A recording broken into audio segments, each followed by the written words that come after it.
दोस्तों नमस्कार। मैं संजीव भार्गव आपका ITI स्किल इंडिया के चैनल पर स्वागत करता हूं। आज जो मेरा वीडियो है वो फ्रैक्शन के ऊपर है, भिन्नों के ऊपर है।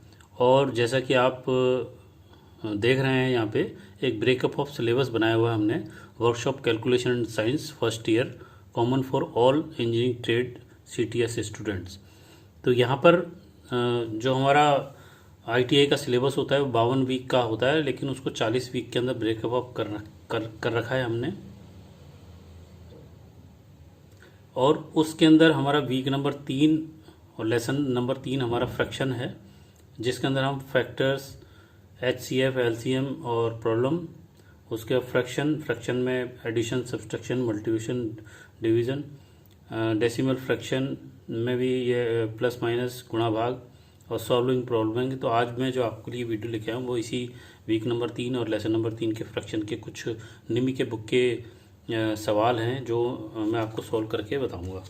तो यहाँ पे ये निमी की बुक आप देख सकते हैं, ये निमी की बुक है मेरे पास। और इसमें मैंने जो सवाल जो सॉल्व कर रखे हैं वो इसमें जो मैंने सवाल सॉल्व कर रखे हैं वो इससे पहले की जो वीडियो उसके अंदर दे रखे हैं। और मैं यहाँ पे क्वेश्चन नंबर 15 से शुरुआत कर रहा हूँ। तो शुरू करते हैं। निम्न दशमलव को घटाएं। 15 सवाल, निम्न दशमलव को घटाएं, सब्ट्रैक्ट द फॉलोइंग डेसिमल्स। तो उसके अंदर पहला सवाल है A।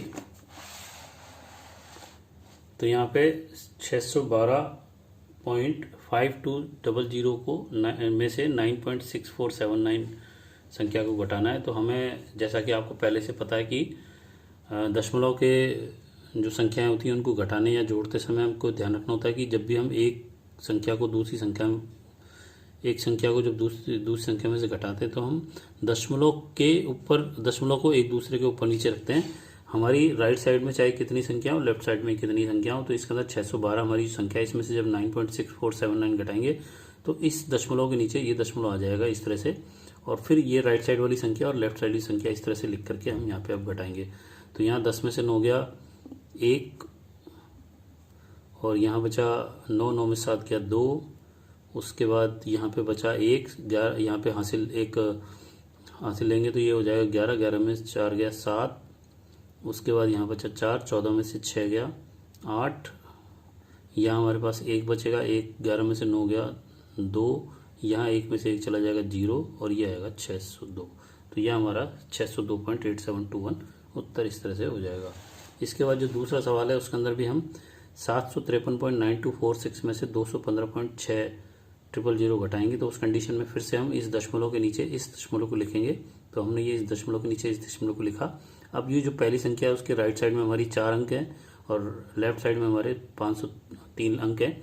इसी तरह हमारे नीचे वाली संख्या में भी दशमलव के राइट साइड में 4 अंक और लेफ्ट साइड में 3 अंक है। तो इस तरह से हम इसको लिख करके अब सॉल्व करेंगे। तो 6 में से 0 गया 6, 4 में से 0 गया 4, 2 में से 0 गया 2, 9 में से 6 गया 3।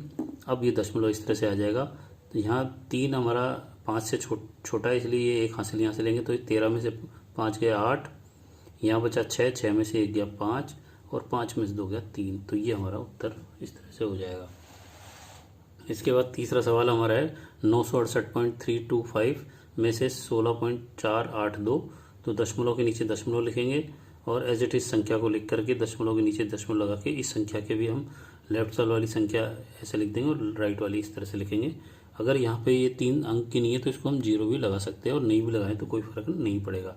अब यहाँ पे इसको इसमें से घटाएंगे तो 5 में से 2 गया 3, ये 2 जो है हमारा 8 से छोटा आता है, इसलिए हम यहाँ पे इसकी 1 हासिल लेंगे। तो ये हो जाएगा 12 में से 8 गया 4, यहाँ बचा 2 में से 4 जाता नहीं है, 12 में से 4 जाएगा, 12 में से 4 गया 8, यहाँ से हमने 1 हासिल दी थी तो 7 बच गया, 7 में से 6 गया 1, 6 में से 1 गया 5, और 9 में से 0 गया 9। तो ये इस तरह से हमारा उत्तर हो जाएगा।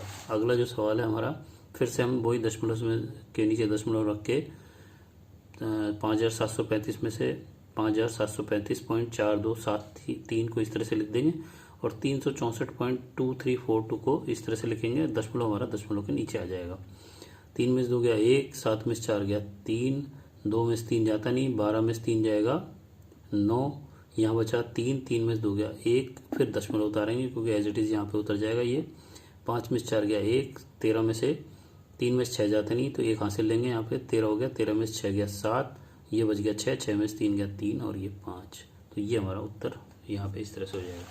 इसके बाद जो अगला सवाल है हमारा, निम्न को जोड़िए और घटाइए। तो इसके अंदर 2 संख्या हमारी जुड़ रही हैं और 1 घटेंगी, तो पहले इन दोनों को जोड़ेंगे फिर इसमें से घटाएंगे। इस वाले सवाल में हमारे 1, 2, 3 संख्या जुड़ेंगी और फिर इसमें से ये घटेगी। तो हम देखें किस तरह से करते हैं कि हमारी संख्या ये है 56.752। इसमें भी ये ध्यान रखना है कि हमारी कितनी भी संख्या हो, 2 संख्याएं, 3 संख्या, 5 संख्या, सभी के दशमलव एक दूसरे के ऊपर नीचे आएंगे। तो यहाँ पे इस तरह से दशमलव लिख करके 56.725 प्लस 48.258, 8 5 13, 5 2 7 और 1 8, 7 और 2 1 9, 8 और 6 14, 5 और 9 और 1 10। इसमें से फिर ये 32.564 घटाएंगे तो इसमें भी दशमलव के नीचे दशमलव आएगा। 13, 3 में से 4 जाएगा नहीं तो 1 हासिल लेंगे। 13 में से 4 गया 9, यहाँ बचा 7, 7 में से 6 गया 1, 9 में से 5 गया 4, 4 में से 2 गया 2 और 10 में से 7 गया 3, या 0 में से 3 जाता नहीं तो 1 हासिल लेंगे तो ये हो जाएगा 10, 10 में से 3 गया 7। तो ये संख्या हमारी ऊपर वाली प्लस थी, ये संख्या हमारा उत्तर भी हमारा प्लस में आएगा। इसके बाद हमारा जो दूसरा सवाल है, इसके अंदर 3 संख्या है प्लस में और 1 माइनस की है। तो पहले इन 3 संख्या को जोड़ेंगे, उसके बाद इसमें से घटाएंगे। तो इन तीनों को जोड़ने के लिए भी हम फिर से वही दशमलव को एक दूसरे के ऊपर रखेंगे। अब 6 और 5 11 के हासिल 1 ऊपर चला गया, 4 और 1 5, 5 10, 7 17, 17 का 7, 1 हासिल, 6 और 1 7, 7 और 4 11 और 2 13, 13 का 1 हासिल और 1 इधर, 1 और 1 2, 2 4, 4 6 10, 10 का 0 इधर, 1 हासिल 1 इधर, तो 1 और 1 2। अब इसमें से ये 3.243 घटेगा तो ये दशमलव के नीचे दशमलव आएगा। यहाँ पे 7 1 था, 0 नहीं था, यहाँ पे एक संख्या ज़्यादा थी राइट साइड में तो हमने 7 के आगे 0 लगा दिया, इससे कोई फर्क नहीं पड़ेगा। 10, अब ये 0 में से 3 जाता नहीं है तो 10 में से 3 गया 7 बचा, यहाँ 0 हो गया क्योंकि एक हासिल इधर चली गई थी। अब ये 0 में से 4 जाएगा नहीं तो एक हासिल फिर लेंगे तो ये हो जाएगा 10, 10 में से 4 गया 6, यहाँ रह गया 6, 6 में से 2 गया 4, 3 में से 3 गया 0, 0 को 0, 2 का 2। तो ये इस तरह से यहाँ पे इसका इस सवाल को सॉल्व करेंगे। इसके बाद दशमलव को गुणा करें तो हमारा 17वां सवाल हम देखते हैं। यहाँ पे दशमलव को गुणा करें, इसके अंदर 22, 10, 100 और 1000, इस संख्या को तीनों से गुणा करना है और इसको 100 से, इसको 1000 से और इसको 1000 से करना है। तो देखते हैं किस तरह से होगा। तो यहाँ हमारी पहली संख्या थी 3.754, इसको 10 से गुणा करेंगे। तो अब इसमें ध्यान रखना चाहिए जब से 10 से गुणा किया जाता है तो ये वाली जो दशमलव है हमारी खसक के राइट साइड में चली जाती है। तो ये 10 से गुणा करने पर ये 37.54 आएगा। 100 से गुणा करने पर यहाँ पे 2 जीरो होने की वजह से दशमलव हमारा 2 संख्याओं के बाद लगेगा तो यहाँ पे 375.4 हो जाएगा। इसके बाद 3.75 को जब 1000 से मल्टीप्लाई करेंगे उस कंडीशन में 3 जीरो होने की वजह से ये दशमलव हमारा खसक करके 1 2 3 अंकों के बाद चला जाएगा तो ये हो जाएगा 3754 या 3750। इसको मैं आगे भी समझाऊंगा आपको। तो यहाँ पे अगला जो सवाल है उसमें 8.964 को 100 से मल्टीप्लाई करें। अब 100 के अंदर हमारे 2 जीरो हैं तो जब यहाँ पे दशमलव जब इस 100 संख्या से गुणा हो रहा है तो दशमलव खसक के 2 अंकों के बाद आ जाएगा तो यहाँ पे 996.4 उत्तर आ जाएगा। इसी तरह जब हम इसको 100 से गुणा करना चाहें तो इसी को हम इस तरह से भी कर सकते हैं। 8.964 को हम अगर इस तरह से लिखना चाहें तो इस दशमलव को हटाने पर ये दशमलव की जगह तो 1 आ जाता है और जितने अंक होते हैं उतने ही 0 आ जाते हैं। अब उसके बाद जब 100 से गुणा करेंगे तो 2 जीरो, सो ये 2 जीरो कट जाएंगे तो 1 जीरो यहाँ रह जाएगा। अब 1 जीरो को जब हम दशमलव में ले जाएंगे तो वो 4 यानी कि 1 अंक के बाद जितने जीरो हैं उतने ही अंक के बाद हमारा दशमलव लग जाएगा। तो यहाँ हमारा 4 के बाद यहाँ पर दशमलव लग जाएगा जैसा कि हमारा यहाँ पे उत्तर आया था। तो इस बात में और इस बात में कोई फ़र्क नहीं है, ये इसका दूसरा रूप है, इस तरह से भी हम कर सकते हैं। इसके बाद 2.3786 को जब 1000 से गुणा करेंगे तो हमारे यहाँ 3 जीरो होने की वजह से ये भी दशमलव जहाँ भी है उसको हम राइट साइड में 1 2 3 अंकों के बाद लिख देंगे तो यहाँ पे 2378.6 हो जाएगा इस तरह से। और इसको अगर इस तरह से समझना चाहें तो 2.3786 को बिंदु दशमलव हटाने पर हम ऊपर तो 23,786 लिखेंगे लेकिन इस बिंदु दशमलव की जगह 1 आ जाएगा और जितने अंक हमारे 1 2 3 4 हैं उतने ही जीरो हमारे यहाँ लग जाएंगे। अब जब इसको 1000 से हम मल्टीप्लाई करेंगे तो ये 3 जीरो हमारे 3 जीरो से कट जाएंगे तो यहाँ 1 जीरो बचेगा। अब 1 जीरो को जब दशमलव में ले जाएंगे तो ये 1 अंक छोड़ करके हमारा दशमलव आ जाएगा यहाँ पर। तो आपको अब समझ में आ गया होगा किस तरह से इसको सॉल्व किया जाता है। इसके बाद हमारा 0.005 को जब 1000 से गुणा करेंगे तो हम इसको इस तरह से लिख सकते हैं। दशमलव की जगह 1 लिखा जाएगा। 1 2 3 अंक होने की वजह से 3 जीरो आ जाएंगे। इसको 1000 से मल्टीप्लाई करेंगे तो ये 1000 से 1000 कट जाएगा, तो डायरेक्ट 5 उत्तर हमारा आ जाएगा। इसी तरह अगर हम इसको अगर दूसरे रूप में भी करें तो 0.005 मल्टीप्लाई 1000 इज इक्वल टू, अब 1 2 3 जीरो होने की वजह से 1 2 3 के बाद बिंदु लगेगा, इसलिए ये 5.000 उत्तर हमारा हो जाएगा, जो कि पहले की तरह ही है। इसके बाद है हमारा पूर्ण संख्याएं बनाइए। तो यहाँ पे पहले सवाल के अंदर 8.4 सवाल हमारा देख लेते हैं। यहाँ पे पूर्ण संख्या बनाइए बाई होल नंबर्स। 8.4 का 7 से मल्टीप्लाई है और 56.72 का 8 से मल्टीप्लाई है। तो यहाँ हम देखते हैं कि 8.4 को जब 7 से गुणा करेंगे तो 58.8 आएगा, क्योंकि हमारा दशमलव के बाद हमारे केवल एक ही अंक है, इसलिए यहाँ पे भी इसका जो गुणनफल प्राप्त होगा उसमें एक ही अंक के बाद दशमलव लगेगा। अब इस दशमलव को जब हटाएंगे तो यहाँ पे इस दशमलव की जगह तो 1 आ जाएगा और इस एक अंक की वजह से यहाँ पे 0 आ जाएगा, तो ये हमारी पूर्णांक बदल जाएगा। इसी तरह 56.72 को जब 8 से गुणा करेंगे तो हमारा 453.76 आएगा। इस अगर दशमलव को हम नहीं काउंट करते, मान लीजिए ये नहीं होता, तो हमारा 5672 को जब 8 से गुणा करते तो हमारा 45,376 आता। अब दशमलव हमारा 2 अंकों के बाद लगा हुआ है, इसलिए यहाँ पे भी हमारे गुणनफल में भी 2 अंकों के बाद दशमलव ला करके इसका उत्तर आएगा। अब इसको अगर होल नंबर में बदलना है तो इस बिंदु की जगह हम 1 लगा देंगे और इन 2 अंकों की वजह से यहाँ पे 2 जीरो लगा के इसको हम इस तरह से उत्तर लिख देंगे। इसके बाद तीसरा सवाल हमारा यहाँ है सी हमारा आ गया, ये ए बी, उसके बाद सी हमारा है अन्य दशमलव प्रणाली के द्वारा कैलकुलेटर की सहायता से by another decimal figures use calculator. अगर यहाँ पे कैलकुलेटर नहीं भी है तभी हम इसको मैं समझा देता हूँ आपको किस तरह से करना है इसमें। तो ये 15.64 को 7.68 जब इन पूरी संख्याओं को गुणा करेंगे, अगर ये दशमलव नहीं होती उस कंडीशन में हम 1564 को 768 से गुणा करते तो हमारी आता था हमारा 12,11,52। अब इसमें हमारे टोटल दशमलव के बाद कितने अंक हैं ये देख लेते हैं। तो यहाँ 2 है और यहाँ 2 है, यानी कि 4 अंक है। तो ये हमारा जो 12,11,52 है, इसमें भी हम 4 अंकों के राइट साइड से 4 अंकों को छोड़ के दशमलव लगाएंगे, तो 1 2 3 और 4 के बाद ये हमारा दशमलव लग जाएगा। और इसको अगर हम होल नंबर में लिखना चाहें तो ये 4 दशमलव की जगह 1 आ जाएगा और 4 अंक होने की वजह से यहाँ 4 जीरो आ जाएंगे। तो इसको इस तरह से भी लिख सकते हैं।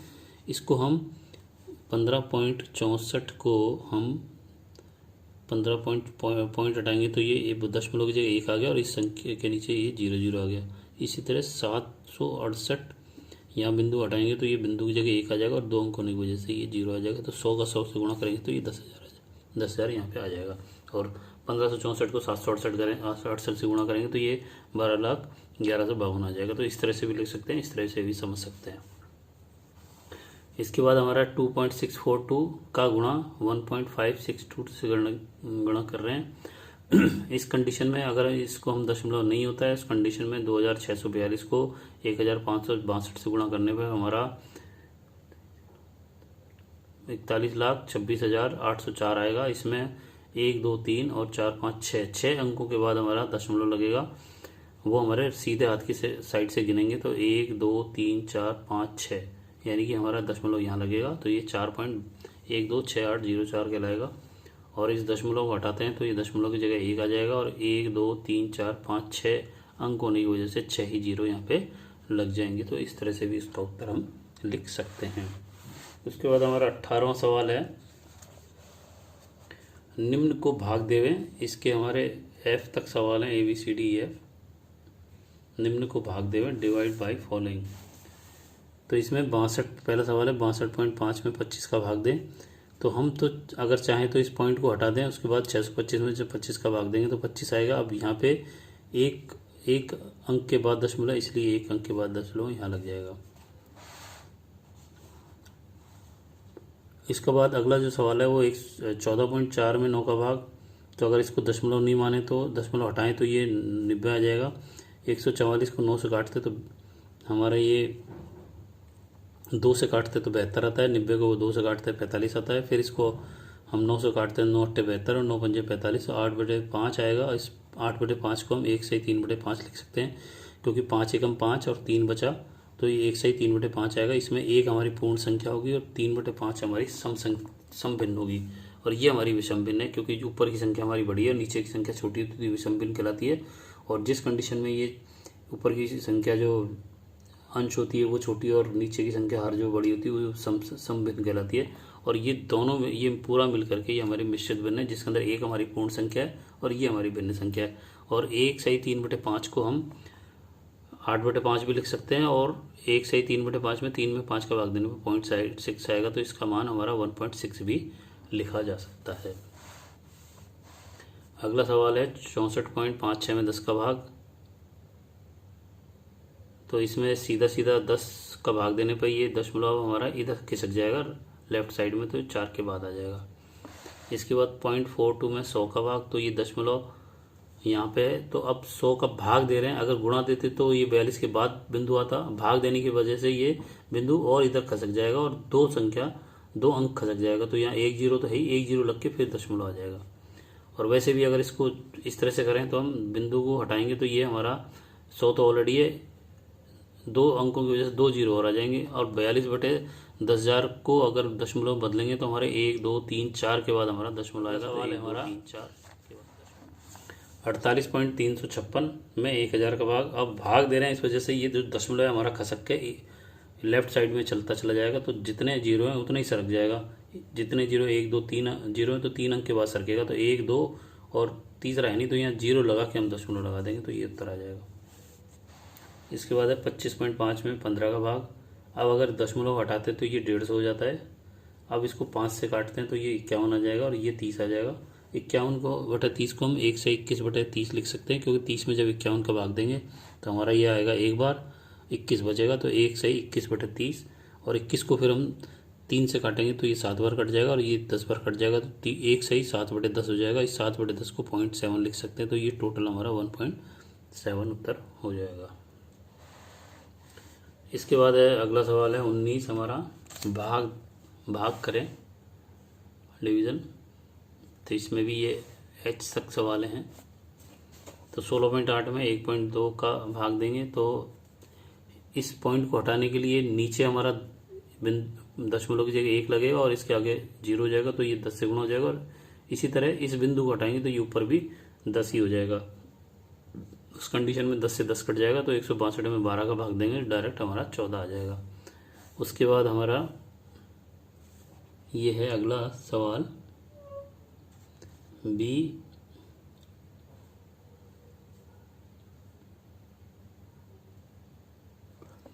1.68 में 1.2 का भाग देंगे, तो अब यहाँ से दशमलव हटाने पर ये बिंदु दशमलव हमारा 1 चला जाए, 1 बन जाएगा, और ये 2 अंक होने की वजह से 2 0 आ जाएंगे। और यहाँ पर 1 के बाद अंक, दशमलव के बाद 1 अंक है, इसलिए यहाँ पे ये 10 आ जाएगा। अब 10 से ये 0 कट गया, नीचे एक 10 रह गया, यानी कि 168/20 हो गया। अब 168 में 120 का भाग देंगे तो ये 1.4 आ जाएगा। सी वही सवाल है, लेकिन दशमलव हमारा यहाँ बढ़ गया है इधर की तरफ, यानी कि इसको जब हम इधर कन्वर्ट करेंगे तो ये दशमलव का 1 और 3 0 की वजह से 1000 हो गया, और इसको हटाएंगे तो ये 10 हो जाएगा। इस 0 से 1 0 कट गया, तो ये 12 × 100 हो गया, 1200। 168 में 1200 को 2 भाग देंगे तो 0.14 आएगा। इसके बाद है 1.54 में 1.1, इसको भी इस तरह से कन्वर्ट कर लेंगे। 154 में 110 का भाग 1.4 उत्तर। 27.2 में फिर से वही करेंगे, 10/10 हो जाएगा, 10 से 10 कट जाएगा। 272 में 16 का भाग 17 उत्तर। 31.5 में 10.5 का भाग, तो फिर से ये ऊपर नीचे 10 हो जाएंगे, कट जाएंगे, तो ये 315/105, तो डायरेक्ट ये 3 बार कट जाएगा। 154.1 में करेंगे तो ये बिंदु हटके 100 आ जाएगा नीचे, और इसको बिंदु हटाएंगे तो ऊपर 10 आएगा, तो ये 0 से 1 0 कट जाएगा, तो नीचे 10 आ जाएगा। ये 154 और ये 110 हो जाएगा, तो 154 में 110 का भाग देंगे तो 104, 1.4 उत्तर हमारा आ जाएगा। अगला सवाल है हमारा 4.41 में भाग है हमारा 2.1 का, तो इसको भाग की वजह से हम इसको नीचे 2.1 लिखेंगे इस तरह से। उसके बाद इसका दशमलव हटाएंगे तो ये नीचे 100 आएगा, इसका दशमलव हटाएंगे तो ऊपर 10 जाएगा। इस 0 से 1 0 कट जाएगा, तो ये 10 इससे गुणा 210 हो जाएगा। 441 में 200 का 10 का भाग देंगे तो हमारा भाग देंगे तो 2 बार पूर्ण जाएगा और 21 बचेगा और 210, तो 2 सही 21/210, 21 से 210 10 बार कट जाएगा, तो ये 2 सही 1/10 आ जाएगा। उस कंडीशन में 1/10 की वैल्यू हमारी 0.1 होती है, तो ये 2.1 उत्तर हमारा हो जाएगा। इसके बाद हमारा 20वां सवाल है, भिन्न को दशमलव में बदलिए, change the fraction into a decimal. तो 1 सही 5/8, इसको हम पहले विषम भिन्न में बनाएंगे। ये हमारी इस समय मिश्रित भिन्न है।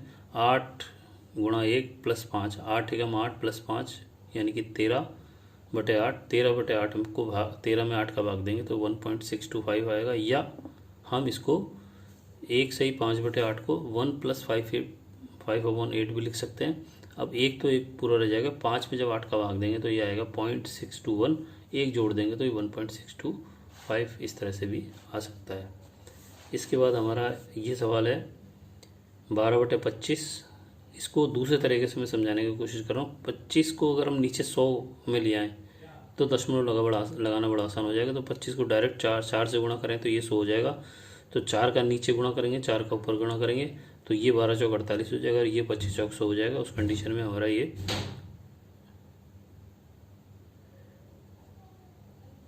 48/100 हो जाएगा। 48 में 100 का भाग देंगे तो दशमलव यहाँ पर 2 जीरो होने की वजह से 2 अंकों के बाद पॉइंट लग जाएगा, तो ये हमारा उत्तर इस तरह से हो जाएगा। अगला सवाल है हमारा मान ज्ञात कीजिए। 21वां सवाल, 20.5 का 40 से गुणा ये भाग 10.25 प्लस 18.50। तो यहाँ देखो आप 20.5 में 4 जीरो का 40 का गुणा भाग 10.25। तो यहाँ पर पहले भाग की क्रिया बोर्डमास में पहले भाग की क्रिया होती है, तो 40 के अंदर भाग होगा 10.25 का, तो इस तरह से लिखा जाएगा। और 40 हमारा 20.5 के साथ गुणा तो इस तरह से लिखा जाएगा और प्लस हमारा 18.50 है। तो यहाँ पे आप देखो 40 इंटू ये हमारा गुणा होने की वजह से ये 10.25 हमारे 20.50 को 2 बार काट रहा है, तो 2 गुणा 40 हो जाएगा और प्लस में 18.50, 40 गुणा 2 बराबर 80, 18.50 जुड़ गया, 80 और 18 98.50 उत्तर हमारा इस तरह से हो जाएगा। तो यहाँ पे इस चीज़ का भी ध्यान रखना चाहिए कि इसके अंदर ज़बरदस्ती हम दशमलव को हटा के 100 लगाएं, 10 लगाएं और डायरेक्ट हम कर भी सकते हैं, क्योंकि यहाँ पे साफ दिखाई दे रहा है कि 10.25 का दुगना हमारा 20.50 होता है। तो इस तरह से काट के भी हम इसको कर सकते हैं। इसके अंदर ये चित्र दे रखा है और ये x की वैल्यू पूछी जा रही है, जिसके अंदर ये जो बड़ा गोला है इसका डाया दे रखा है 78.032, ये जो छोटा गोला है इसका डाया दे रखा है 31.82 और इसके सेंटर से ये एक जो लाइन है इसकी दूरी दे रखी है 12.613 mm। और सवाल पूछा जा रहा है कि इस छोटे वाले गोले की इस यहाँ से लेकर के यहाँ तक की दूरी क्या है। तो इसके अंदर a की वैल्यू x की वैल्यू a की वाली दे रखी है, बड़ा गोला और छोटे गोले की डाया दे रखा है 78.32 है, इसलिए इसका रेडियस मैंने R1 मान लिया, जो कि 78.032 के अंदर 2 का भाग देंगे तो 39.516 mm आएगा। इसके बाद जो हमारा दूसरा छोटा गोला है उसका जो डाया है 31.82 है, उसका जो रेडियस है वो इसका आधा हो जाएगा, 31.82 का आधा होगा 15.91 mm। अब यहाँ पे हमारे को y की वैल्यू निकालनी है। ये जो पहले हम y की वैल्यू से लेकर के और यहाँ तक की जो दूरी है हमारे पे x दे रखी है, और x से लेकर के ये जो छोटी सी दूरी है इसको हम y, मैं यहाँ पे y कह रहा हूँ। तो y की दूरी निकालने के लिए क्या है कि ये जो छोटा गोला है उसका जो रेडियस है उसमें से अगर a घटा देंगे तो हमारी y की दूरी आ जाएगी।